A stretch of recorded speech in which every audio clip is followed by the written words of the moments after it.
Assalamualaikum warahmatullahi wabarakatuh. Perkenalkan saya Radatul Zakia dengan NPM 220826016 Blok Obstetri. Jadi, saya akan mempresentasikan mind map saya dengan judul yang saya pilih itu yaitu placenta previa. Jadi yang pertama kita masuk ke definisinya terlebih dahulu. Jadi, placenta previa itu adalah plasenta yang lokasinya di segmen bawah rahim yang menutupi sebagian atau seluruh osteum uteri interna. Terjadi perdarahan ini pada kehamilan lebih dari 20 minggu, di mana plasenta sebagian lepas dari DESI2 sehingga menimbulkan perdarahan dari uterus yang mengalir ke kanalis cervicalis sebelum waktu persalinan. Terus selanjutnya kita masuk ke etiologi dan patogenesis dari placenta previa. Jadi patogenesis dari placenta previa ini sampai saat ini masih belum diketahui. Terus diduga akibat dari area di DESI2 dengan perdarahan suboptimal pada uterus bagian atas karena riwayat operasi atau kehamilan multiple. Perdarahan terjadi saat kontraksi uterus atau terhadap perubahan pada atau terdapat perubahan pada serviks atau segmen bawah rahim yang menyebabkan robekan pada perlekatan plasenta. Selanjutnya kita masuk ke faktor resiko dari placenta previa. Itu ada beberapa. Yang pertama itu kehamilan dengan ibu berusia lanjut, usia di atas 30 tahun, terus multiparitas, terus riwayat seksio cesaria sebelumnya, terus riwayat placenta previa sebelumnya, terus merokok, pemakaian kokain, riwayat abortus, jarak antar kehamilan yang pendek, terus kehamilan kembar, terus juga terapi infertilitas.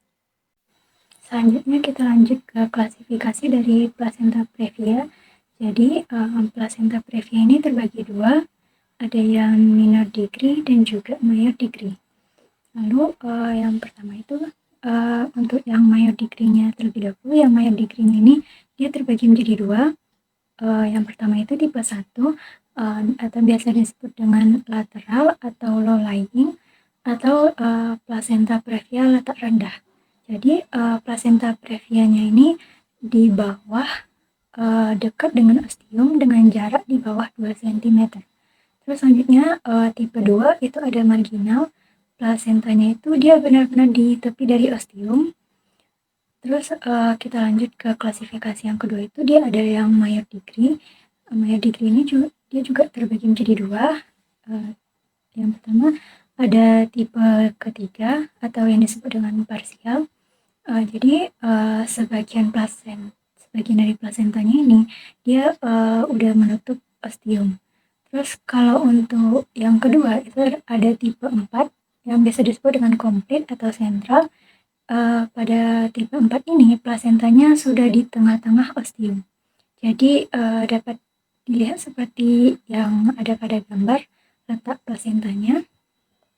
Lalu selanjutnya ke manifestasi klinis.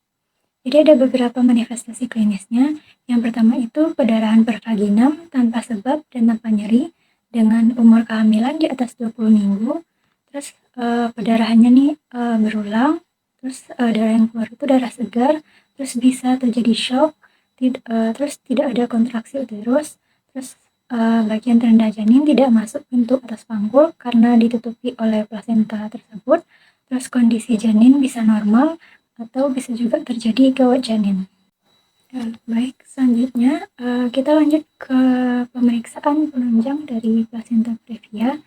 Itu yang pertama ada darah lengkap untuk melihat apakah terdapat anemia. Terus pemeriksaan ultrasonografi atau USG transabdominal merupakan komponen standar pada pemeriksaan obstetri sehingga dapat digunakan untuk screening placenta previa. Didapatkan jaringan plasenta ekogenik homogen di atas ostium cervical interna pada trimester kedua atau ketiga. Terus bisa dilakukan USG transvaginal juga. Dilakukan jika jarak plasenta dari ke cervixnya itu kurang dari 2 cm pada USG transabdominal. Terus bisa juga dilakukan pemeriksaan MRI digunakan untuk mengetahui hubungan plasenta ke cervix. Dapat dilihat pada gambar. Ini contoh gambarnya. itu dapat dilihat kalau plasentanya itu menutupi jalan lahir atau menutupi ostium internanya. Baik, selanjutnya kita lanjut ke tata laksana dari plasenta previa. Jadi yang pertama itu, lakukan tata laksana gawat darurat jika perlu. Itu bisa diperbaiki kekurangan cairannya atau darah secara intravena.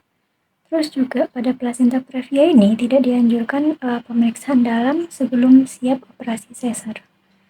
Terus tata laksana jika dia preterm, yang pertama itu bisa diterapi ekspektatif.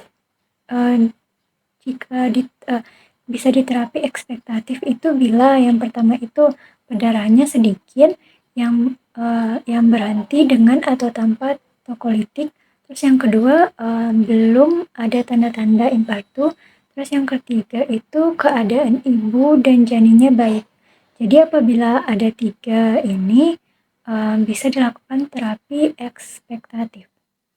Terus tata laksana jika preterm selanjutnya bisa determinasi kehamilan jika janinnya mati, terus terdapat abnormali berat dan perdarahan aktif dan banyak.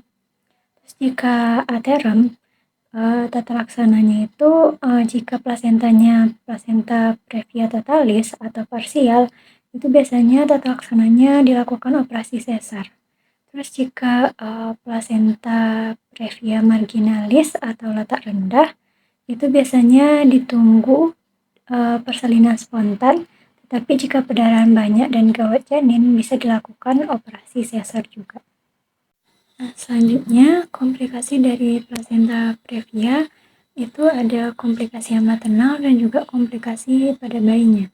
Yang komplikasi maternal itu ada perdarahan masif, ada shock, ada implantasi plasenta normal, terus ada kelahiran prematur dan gawat janin, terus ada solusi plasenta, ada endometritis.